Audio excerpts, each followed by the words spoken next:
Over 33,000 women has been empowered to the tune of over 2 billion. Over 2 billion naira. Okay. What's the target for this third one? Well, the target is to form not less than 770 works. What are the criteria?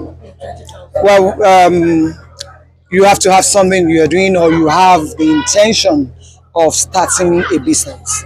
Our ward facilitators will move around the individual local governments and wards to create women affinity groups, people of like minds that have come together who believe in themselves. They will start their own contribution, and at some point, the state will give them the grant. But like I said, it must be someone who is already into small-scale business, or you have something in mind that you want to do that you don't really have the power to embark upon at the moment. How about the forecast, man? How are you managing it? It has to do with money. People will collect the loan and then not. You know, the interesting thing is that when women believe in themselves, you know, they tend to perform better than even when a man is managing them, because it is their program, because it is designed for them to run. They are running it by themselves. So we have very low rates of defaulters. Okay, look at the results so far. How will you rate it?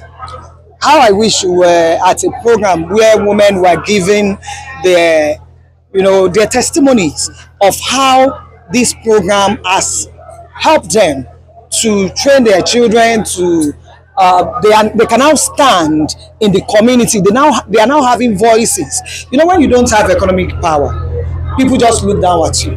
But now, because they are bringing something to the table, it has built their confidence. They can now stand side by side with men. They are now being given more respect because they are bringing something to the table.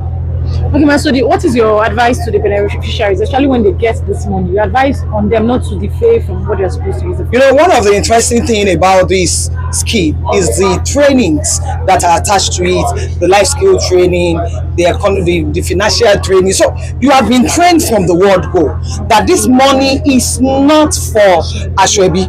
This money is not for you to spend frivolously. It is for you. There's a saying that little drop of water makes a mighty ocean. There are families that with 20,000 they can turn their story around. So they have all this training already, and in moving forward, by the time they get the money, they know what they want to use it for. How much is going? Well, it depends. It depends. It's a whole lot of process. So it depends on how much you have contributed that will determine how much you can take out. More average